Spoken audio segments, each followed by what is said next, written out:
Magtamad naman itong mga anak ko. Inuutosan na ito na trabahuin na itong mga gulay. Ayaw, ako pa rin na nagtatrabaho. Galing na nga tayo sa palengke. Ako pagdating nito, ako pa magtatrabaho. Mare, papasok! Mare, may kailangan sana ako sa'yo, Mare. Oh, Mare. Anong kailangan mo? Halika, tuloy. May ginagawa pa kasi ako. Ano naman yung kailangan mo? Ano na naman yan, Mare? Ay, naku, Mare. Basta't mayroon tayo, Mare. Kailan kapag hindi lumapit dito na parating may kailangan sa atin?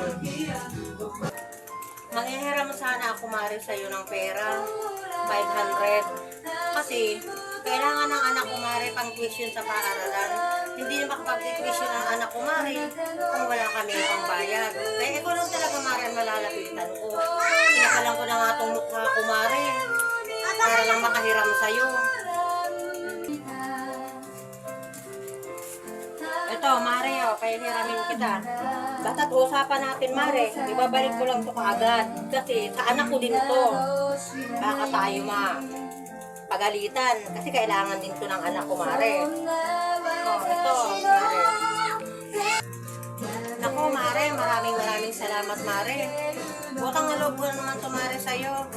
Kung wala kang, Mare, hindi ko alam kung saan ako lalapit, Mare. Kaya ang bait talaga ng kumare ko. Hulog ka ng langit, Mare. Sana, Mare, parati kang ganyan. Hindi ka sana magbago. Uy, naku, Mare, huwag mo lang ako bulahin yan. Ngayon ang parati sinasabi mo sa akin. Inuuto mo na naman ako. Pata't-usapan natin yan, Mare. Magbabayad ka agad, ha? Baka mamaya niyan, pag siningil kita, nagalit ka. Naku, Mare, kapag ginawa mo yan, hindi ka na makalalapit uli sa akin. Oo, bakit, Mare? Babayaran na kita bukas para makahuram uli ako sa'yo, Mare. Sabi mo, saan na yung pera? Sabi mo sa akin, babayaran mo na ako. Ba't ang tagal? Ito naman, naniningil ka agad. Parang hindi babayaran. Yan, usapan natin. Babayaran mo kaagad ako. Hindi ako nagagalit sa'yo. Pinaalalahanan lang kita. Dahil alam ko na yan. Huwag mo na akong pabayarin dun. Bigay mo na lang yun sa akin. Wala naman akong sinabi sa'yo na hihingin mo. Ang usapan natin, babayaran mo ako. Tapos ngayon, hihingin mo na lang at ibibigay ko na lang sa'yo.